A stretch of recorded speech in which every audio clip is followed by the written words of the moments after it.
there. Welcome back to Teacher Kenny's English for Everyone. Hope you're doing alright. I really mean that. I want you to feel good and do good and go study English and learn something every day. Alright? If you like my channel, hit that subscribe button. Okay? Don't forget.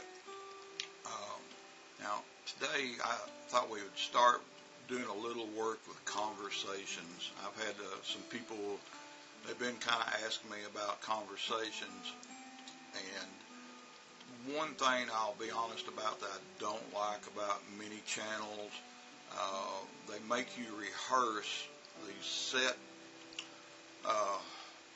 dialogues, these set responses, and when you're very first studying English, I can understand that you need to have a response, because when somebody asks a question, and if you're really slow to answer, it can make you not look good, maybe uneducated or something. But in reality, most of the time we know that you're a foreigner, and we know that you're learning English, and we're very patient. You know, we really are. Most everybody that speaks English, you know, like here in America or Canada or whatever, we're patient. As long as we understand the words that you're saying, hey, you're okay. But conversations, guys, you can never be prepared enough. And while memorizing certain things is good, the rest of the time it's going to depend on you and your good vocabulary and your listening. And the hardest thing we're going to kind of tackle here for the next few minutes, a conversation with a stranger, guys, can be the hardest thing in the world to get started. Usually we need some icebreakers, what they call icebreakers, to get a conversation started. Now, when you go out with your peers into an English environment, or you're invited to go out with friends, you know, you are around your peers and you can feel more comfortable. And if you're the only foreigner, you know, say you're from Mexico or China or whatever, when you go out in those situations, you will most likely be answering a lot of questions because everybody wants to know about you and your country and your culture. So being prepared, and that's vocabulary, all right, because there's no way you can remember enough of those sentences. So vocabulary will be very important. But to go back to strangers, when you talk to strangers, especially in today's time, where people there's shootings and there's stalkers and all kinds of stuff, but just remember, 98% of the people, 99% of the people are really just good people, though they might be shy around strangers, just like you could be shy around strangers. When I was in China, one of the things I found that worked the best, excuse my telephone, one of the things I found that worked the best, guys, is to set yourself up for questions, okay? Instead of just looking at the first stranger that comes by, or in our case today, we're going to kind of pretend we're at the park for a few minutes. Don't jump on the person that's first person sits down to you. Hey, how are you? My name's blah, blah, blah, blah. Where are you? You know, don't do that and scare the person to death. All right, that's the first thing. Don't attack that first American or whatever that you see trying to practice. You can frighten people, especially a woman. But if you set yourself up to be asked questions, and you let the stranger that you just met hopefully they will respond. Okay, and all right, and pretend. Let's just kind of pretend for a minute you're at the park, and don't lie. Never. There's no reason to lie. Maybe it's your first time at the park, um, and you're new to the city. Maybe you're new to America. Get a drink here real quick.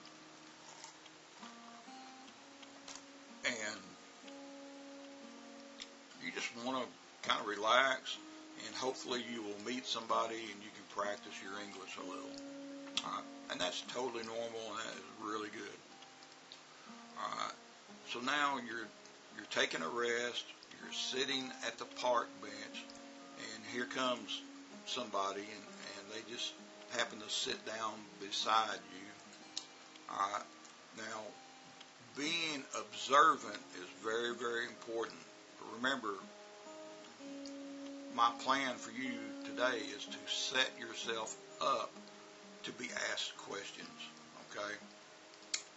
Maybe it's a girl, or well, it could be a girl or a guy. Maybe they're walking a little dog. Okay? And they walk their little dog, and they want to stop and take a rest, so they sit down on the other side of the bench. Here is your opportunity. You might say, "Oh, what a cute little dog. What breed is that dog?" Okay, and then they may look at you and say, "Oh, my dog is a beagle, and this is as big as they get. They're a good pet, or whatever." Or you may say, "Oh, a beagle? What is a beagle?" Okay. And they make really good pets. All right. People like to talk. People like to talk about their pets.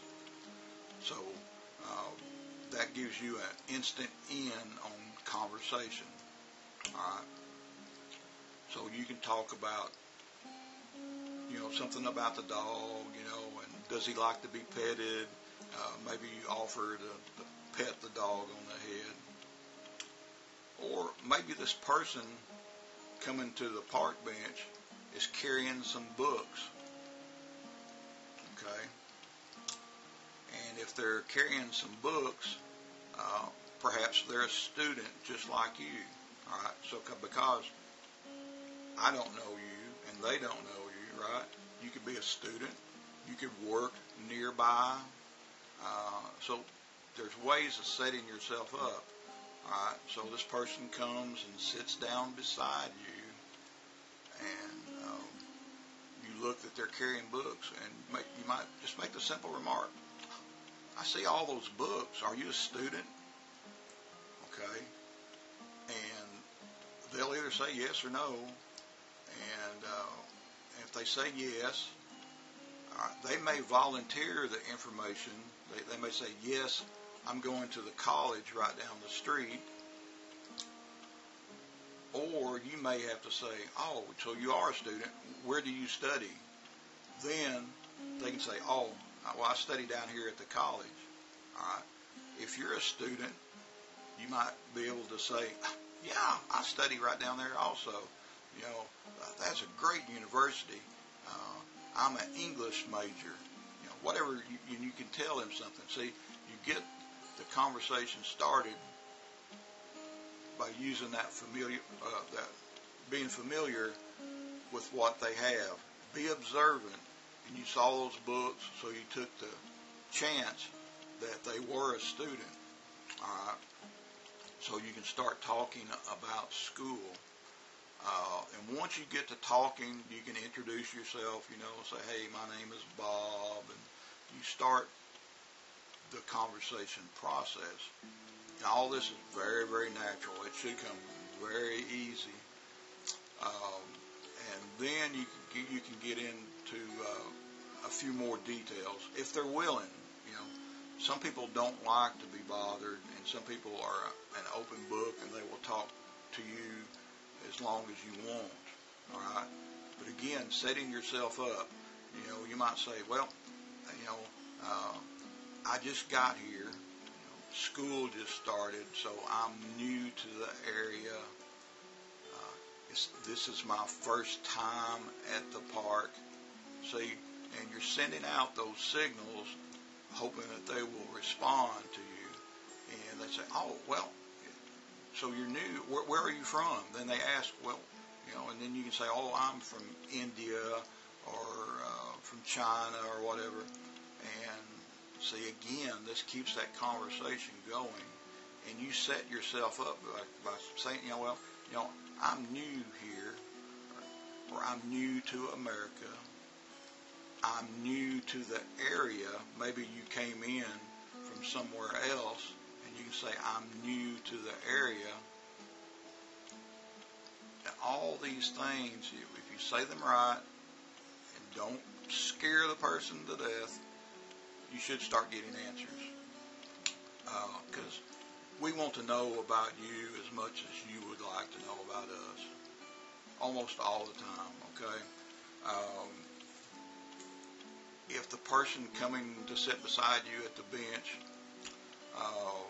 looks like maybe they're wearing a suit, maybe it looks like a businessman, and perhaps he's just out walking just to relax for a little while. Maybe he works nearby and he comes out to the park for lunch. You got all these possible things, and say this businessman comes and sits down, and you say, hello, how are you? Just a typical greeting. And you might say, man, this park is beautiful. This is my first time here. And that alone may get this stranger, this businessman, to say, oh, really? Yeah. And he might say, well, I come here almost every day for a little while. If the weather is good, they can add anything to the conversation. And then it's your turn again to say, well, I'm a new student down here at the university, and like I said, I just found the park today, and it's really beautiful. And the stranger may then add more to the conversation, saying, well, you should like our city. We have several lovely parks like this, and they keep adding to the conversation. All right. Here's where you got to be careful. All right, and I'll kind of wrap things up just a little bit on this casual stranger conversation. You can look at him, he's a worker. He looks too old to be a student, and you can say, well, what do you do for a living? Or what kind of job do you have? And sometimes you can say, well, are you a worker? All right. Then they should be able to respond to you and say, oh, yeah, I work at the marketing firm right across the street. And he'll say, what they do. But where do you work? What kind of work do you do? What do you do for a living? Those are really, really good questions to ask somebody that you know is a worker, all right, or that you feel is a worker. One thing you never do in the West, now don't ask how much money they make. Never, never, never ask a Westerner, how much money do you make? We find that very offensive, all right? And so be casual about your information seeking, all right? Now, I know, like, if you came in from China, people talk about salaries all the time. It's a good topic of conversation. But in America, don't do that. And if it's a woman, don't ask things like, don't try to scare her. Don't, you can say, well, are you married? Are you single? Because as soon as you say that, she might think you're about to hit on her. You're about to ask her for a date or something, So you got to be real careful when you talk to the woman. Talk to the woman just like you did the man and get that information. But never ask questions like, how much do you weigh, or how old are you? you got to be real cautious around women with those kind of questions. But be really nice is all you really need to do. Be really nice and ask questions that they will want to respond to, or set yourself up again for questions. If you say the right things, you know, I'm new to the city, I'm a new student, this is my first time here, or you might even say, well, is there any good restaurants nearby? You can ask stuff like that, because if they're walking around this park, they probably didn't drive across town to go to the park, right? They're probably from the area, and they can be a good source of information for you. But anyhow, make yourself available to questions. Say things that will perk their interest, and once you find something that they're interested in, maybe it's your culture, or hey, now where did you say you're from? India? Oh my God, I have a friend that works with me is from India. You know, get the ball rolling. You know, once you break the ice, the conversations are much easier. So anyhow, we'll work with some more conversations, but today I just thought, well, let's just talk about these few things and see where we get. But I'll catch you on the next lesson, okay? And maybe we'll do some more conversations. So you have a great day, and we'll talk to you later. So bye-bye.